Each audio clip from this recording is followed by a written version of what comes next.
October 28, 2025 இன்னைக்கு செவ்வாய்க்கிழமை காலை எழும்பி கல்லூரிக்கு செல்வதற்கு முன்பாக லைட்டாக வாக்கிங்கை போட்டு முடித்துவிட்டு இன்னைக்கு காலை உணவாக பொங்கல், இட்லி மற்றும் ஊற வைத்த கொண்டக்கடலை அப்புறம் சூடான காப்பியை சாப்பிட்டு முடித்துவிட்டு கல்லூரிக்கு கிளம்பி விட்டோம்.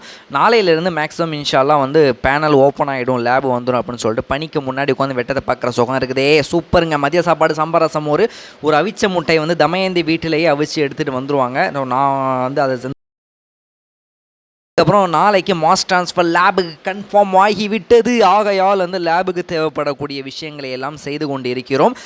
0.2 நார்மாலிட்டியில் NaOH ப்ரிப்பேர் பண்ணணும் அப்படிங்கிற காரணத்தினால வந்து இது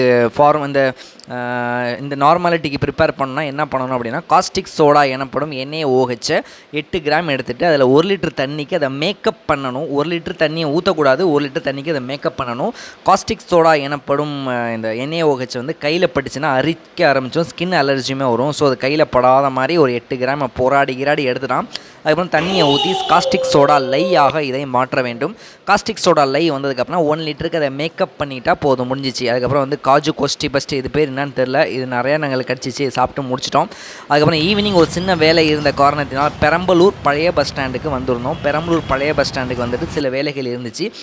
சின்ன வேலைகளை முடித்து விட்டு ஆதிரை மார்ட்டுக்கு போகிற மாதிரி ஒரு வேலை இருந்துச்சுங்க. சரி, என்ன ஏதாவது ஸ்நாக்ஸ் வாங்கிக்கலாம் அப்படின்னு சொல்லிட்டு நமக்கு வேர்க்கடலை, வறுத்த வேர்க்கடலை 1/4 கிலோ வாங்கிக்கிட்டு அப்படியே ஹாஸ்டலுக்கு வர வழியில் இங்கே வாங்கங்கிற மாதிரி அப்படியே ஒரு வாசம் அழைத்துது. ராம் தேட்டர், பெரம்பலூர் பழைய பஸ் ஸ்டாண்டுக்கு போகிற வழியில் ராம் தேட்டர் இருக்கும். அந்த தேட்டர் வாசலில் பிஸ்மில்லா சில்லி சிக்கன் கடை, தள்ளுவண்டி கடை தான்.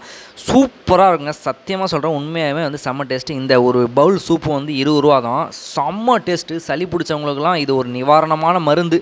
இன்றைக்கி நைட்டு பரோட்டா வேறங்கிறனால ஹெவியாக சாப்பிட்றக்கூடாதுங்கிறனால லைட்டாக ஒரு பவுல் சூப்பை மட்டும் குடிச்சோம். செம்ம காரசாரமாக இருந்துச்சு, தொண்டைக்கு அப்படியே இதமாக இருந்தது. அதில் வந்து ஆட்டுக்கால் அந்த எலும்பு துண்டு ஒரு 1-2 துண்டு வந்துடுங்க. அதுக்கப்புறம் இரவு ஸ்டடியை முடித்துவிட்டு அசம்பிள் ஆகிவிட்டோம். ஏனென்றால் இன்றைக்கி மாணவர்கள் அனைவருக்கும் ஃபேவரட்டான பரோட்டாவும் சிக்கன் கிரேவி. ஒரு ஆளுக்கு வந்து பார்த்திங்கன்னா இந்த ஒரு பவுலில் சிக்கன் கிரேவி கொடுப்பாங்க. பரோட்டா எவ்வளோ வேணால் வாங்கிக்கலாம். இந்த ஒரு பவுல் வந்து 100 கிராம் அளவு வருங்க. ஒரு ஆள் வந்து 3 பரோட்டா தான் வாங்கணும்னு கிடையாது, சாப்பிட்டு வந்து எவ்வளோ வேணாலும் வாங்கிக்கலாம், அன்லிமிட்டட் தான்.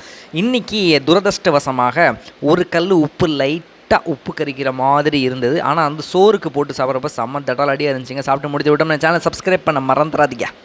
நெக்ஸ்ட் வீடியோ மீட் பண்ணுற பாய். நாளைக்கு அந்த பேய் கதையை, புதுசாக ஒரு பேய் கதையை சொல்கிறேன் பாய்.